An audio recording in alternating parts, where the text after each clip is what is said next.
So I'd like to get started just if you could give a quick explanation of who you are and how on earth you ended up in the social entrepreneur world. My name is Dino. I'm the founder of Triberr. I'm an accidental entrepreneur. I wanted to be a writer. After I semi-retired from my big corporate job, I started a blog to get all the bad writing out.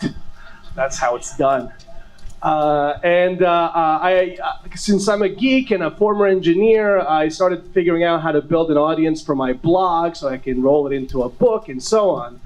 And all the conventional wisdom didn't work, things like SEO and whatnot. It's good for transactional stuff, but it's not good for building an audience. What did work, it was building this tribe of others like myself. And I looked for a platform that would make it easier. It didn't exist, so I started Triberr. Here we are 4 years later.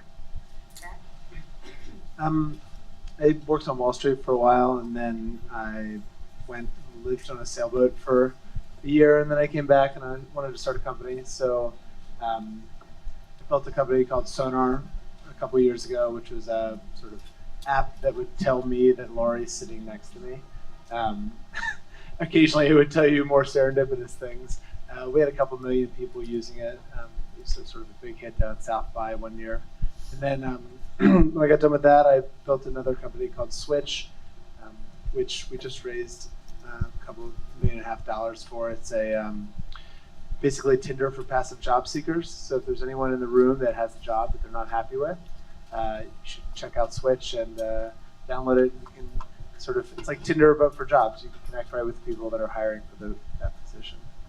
So when I had an accidental entrepreneur idea about 6 years ago when I watched a guy slip his business card to a woman, and I quit my job in architecture, and now I have a dating app that I just launched that is similar to what Sonar was doing, and it's a Bluetooth technology that allows you to connect with people in a subway and a plane that cross by you on the street, but it's for dating right now. So you can download that in the iTunes store now.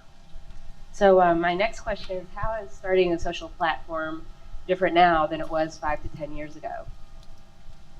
You guys familiar with the Steve Jobs clause? It's okay if you're not, I just made it up. Yeah, Steve Jobs clause is every conference that has anything to do with startups says that at least one speaker has to bring up Steve Jobs. So I'll be that speaker. We live in the post-4-minute mile world, right? For decades, we believed that no one could run a mile in under 4 minutes. And then I think in 1954, some guy did it, and then after that, floodgates opened up. And now a typical high schooler who's competing at a high level runs a 4-minute mile. So we live in that world today. Steve Jobs launched iPad, and 2 years later, Surface came out. Have you guys tried Surface? It's amazing. But it's amazing because of the iPad, right? So now, being essentially Steve Jobs level genius is the price of admission. Your UX has to be on point, your UI has to be on point, your design, your vision for the ecosystem that you're going to be building. Price of admission is that Steve Jobs level genius. So we live in a post-4-minute mile. That's my take on that. I guess to build on that, is anyone trying to build a social app in here? None of you. All right, perfect. I'm going to say this. What I'm about to say. Do you want to know what I was about to say? Go ahead. I mean, at least from like the metrics around what you're saying, support that. If you were trying to raise money for a social application 10 years ago, if you had 1 million users, you'd have everyone in the valley throwing money at you.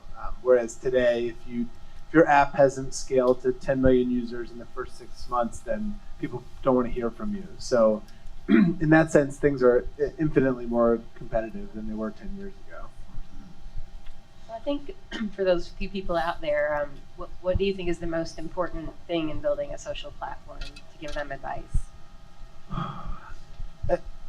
I mean, I think one of the challenges a lot of people run into when building social platforms is they think, well, everyone's social, everyone should be able to use this. So they have a tendency to build horizontally and try to address everyone in all the different all the different verticals. I mean, we certainly made that mistake with Sonar. We were like, oh, everyone wants to connect with people nearby to them. When in fact, most social software is really just scaffolding to support a specific type of community, and really enable, enhance, and augment their engagements, somehow either online or in person, but sort of augmented by software. And so social software is really more about the community than most developers imagine. So I would say whatever you're planning on starting, I mean, think more of yourself as a community manager that's helping people connect, and then build software that facilitates those connections. And I would just add that we live in also kind of a post-social world as well. It's been figured out. Facebook has connected the marketplace that you're likely to target, the US and the Western world and stuff like that. They've already figured out best ways to do that. So you may be either tapping into Facebook's social graph or somebody else's Twitter, doesn't matter which one you're using. Or you may be creating your own, still it doesn't matter, it's already been figured out. The path has been laid out, you don't necessarily have to figure out how to connect people, you have a roadmap. So what you have to do is the stuff that Brett mentioned, which is, pull off a community. And I think what we're getting at is that, like, the idea of being able to message someone online or via your mobile app, like, people can already do that, right? I mean, the bar is pretty high with texting. It's pretty easy to text people. So to give you a concrete example, I mean, when we were starting Switch, we started, a piece of advice I always give entrepreneurs is, when you're thinking of your initial target market, make it so small that you can build an operational plan against that. And so what I mean by that is, like, everyone knows that you need to have a market size that's in the billions, right, to get anyone to pay attention to you. So they walk in with these slide decks and say, okay, the market it's 10 billion people, or the market for passive job seekers, it's 200 million people in the US, right? But as a 5-person startup with $0 in the bank, it's really hard to reach 200 million people. So what's a much more useful exercise is to basically scale down that market until you can build a plan against it. So an example of that is, for what we did with Switch, we said, okay, we're going to target job seekers. Okay, we want to target passive job seekers. Okay, we want to target passive job seekers in the tech and media industry. Okay, we want to target passive job seekers in the tech and media industry in New York City. Okay, we want to target passive job seekers in the tech and media industry in New York City, focus totally on sales. And so by the time we got there, we basically had identified about 10,000 people, which even as a 5-person startup with no money in the bank, we could sort of build a plan to get in front of all of them in 6 months. And so, with social, right, it's very easy to say, oh, this is going to work for everyone, but try to narrow your market so you can at least understand a specific group of people and go after them. So what are some surprising areas of software that are being eaten by, of social that are being eaten by software? Well, I think, the surprising areas for me are places that we thought we could never really replace the human. So they address that a little bit in the marketplaces around sort of, engineering or design, but I mean, really counterintuitive places where software is eating social interactions is like sales. I don't know, anyone in here, who's a salesperson in here? Everybody's Everybody's a salesperson. All right. So I didn't really think of myself as a salesperson, even though I guess I've been a CEO twice now. So I went to this sales conference, and I was just blown away by how mechanized the sales process is these days, right? Like I was envisioning sort of Mad Men sales, taking people, winding them and dining them, and going out to 2-hour martini lunches. She had a 2-hour martini lunch earlier today.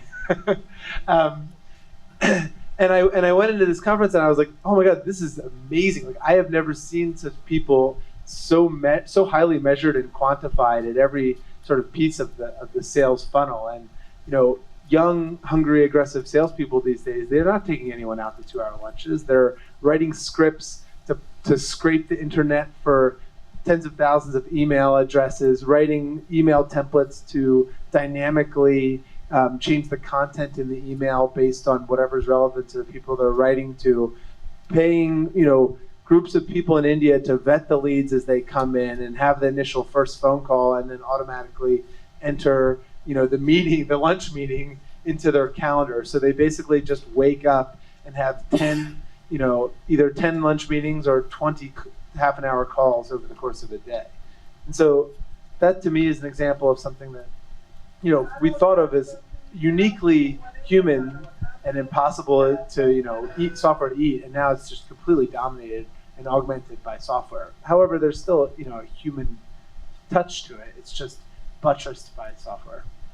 Buttressed. He used buttressed in a sentence. I think that deserves a clap. A great thing about this world of ours is that it can accommodate. There's so much diversity. It can accommodate everyone's point of view, and I'd like to offer us kind of an opposing point of view. It's true. I mean, this whole sales cycle has been automated, but I'd like to temper that with two factors. Number one, the price point of your product. The price point of your product is going, or service, or whatever it is you're selling, is going to determine how you go about selling. No one's going to buy $1 million X via, automated email or in some sort of automated process. 2 lunch martinis still sell those $1 million products. That's pretty much the only way to do it. And then the other thing is, we've gone from not necessarily automating the sales process to now essentially being completely automated. And in order for you to stand out, you kind of have to go back to that human approach. Right? And you kind of touched on that by customizing an email, not to necessarily a group of people, whatever the size of that group might be, but to a singular individual. So that's kind of sort of the magic touch, just to sort of offer I think we're not mutually exclusive. Another example, I think of what you're getting at is like sort of putting the human back in. I find that when a lot of sort of innovation now in other areas like therapy or coaching were places that we thought were sort of again uniquely human, and now we're seeing software augment those relationships. I mean, the idea of meeting your therapist out of a mobile app sounded completely insane 10 years ago, and now there's companies like Talkspace that are sort of making it easier to connect with another human more quickly and more intimately via technology. So that's eating might not be the right verb to use, but software is definitely augmenting all of these previously interactions that previously lacked any sort of technological influence. Back to the idea of technology replacing human interaction. I came up with this idea years ago where you would slip a card to someone and type in the code on the card and you could find their online dating profile. And I mean, for years everybody thought it was a cute idea. I've suddenly pivoted in the past 8 months into this app that's similar to what Brett had built in the past. But just curious, over the years I've heard many times that even these cards are kind of creepy, but I was just trying to put this human interaction into the world of online dating. And for me, what I think is creepier is searching on Match.com for millions of strangers. It's like shopping for shoes. I think there's something missing there. And I'm curious if you've gotten the creep factor mentioned with Sonar in the past and what you think about that. Yeah, I mean, as an entrepreneur, sort of one of the maxims that I follow is that business after business has been built by violating commonly held privacy assumptions. So let's pause to meditate on that one. It's a great insight. So I mean, what I mean by that is like 10 years ago, the idea of having your resume online for everyone to see would have been insane. Having a list of all of your friends online would have been insane. Having all of your photo albums online would have been insane. And today we have LinkedIn, Facebook, and Instagram or Flickr. So I tend to look for places where incumbents think that it's too risky or too against norms to build businesses. Now that said, I mean, tons of people thought Sonar was creepy, and even me. I remember once walking up my stairs, exhausted. It was like 11 p.m. And I got a message from a friend being like, "Hey, you want to go get a drink?" And I just wanted to be like, no, I'm already, I'm still at the office. I just don't want to do anything. And then I realized that I had built and was currently using an app that broadcasted my location to everyone nearby. So, certain social technologies does sometimes butt heads with social norms, such as the white lie that I was planning on telling. But I actually think that, it was better for me not to say that. And I should have just been like, hey, dude, I'm exhausted. Everybody understands that. So yeah, I mean, I don't think that just because it is off-putting to a certain group, a vocal minority initially, means that there's not something there. It's really just comes down to whether or not you could add value. I mean, so Tinder, right? I think Tinder is a great example of a company that came out and people sort of labeled it this, that, and the other, oh, this is the meat market, this is whatever. And then now you look, wow, tons of people are finding long-term relationships and getting married on Tinder. It's happening. And why is that? It's because actually sort of sifting through people based on your first impression, based on how they look, as opposed to reading a 2-page bio, is a much more natural way of interacting with people. It's actually the way that we find and connect with people out in the wild, right? And so I've heard several people tell me that their interactions with people on Tinder are actually much more natural because there's still kind of this process of discovery, right? We make eye contact, we have the wink, but we match, and then we don't know anything about the other person, and then it sort of evolves, as opposed to the, oh, I read your bio online, and did you really read Ulysses? Because I wrote my thesis on it, and I'm going to grill you about it. And if you don't live up to expectations, then you fall apart. So, I just want to say a couple of words about Lori's app and why I kind of went nuts over it when I first met Lori and she told me about it. The creep factor that you mentioned. I've experienced it firsthand. And this is so important. If your platform, if your app is going to eat the social space that you're trying to penetrate, it has to consider the human element. And Lori's app really took the human element into consideration, going back to Match.com profile. It's very sort of logical, neocortex job interview kind of approach to dating. Which that's not how dating works in reality. In reality, you see someone, there's some kind of chemistry, you see them in real life, there's a kind of vibe that's difficult to describe, but we all understand it and know it and feel it when it's there. And her app tapped into that rather than let's go with the job interview approach, which is why I was such a fan of Lori's app, and I've been just talking about it everywhere ever since, despite my girlfriend's protests. So I just have to chime in. One day I was on the elliptical trainer at Equinox, and I checked it on Foursquare, and it shows you who else is in the gym with you. So I realized the guy on the elliptical trainer right next to me was the other guy in the gym, and I tapped him on his shoulder, and I showed him his picture, and he looked at me like I was crazy. I'm like, dude, you're on Foursquare. You asked for this.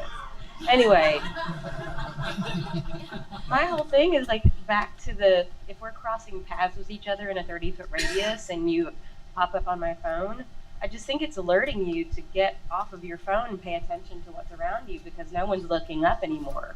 For me, that's not creepy. That's taking the human interaction and taking it from technology and making you pay attention to what's around you.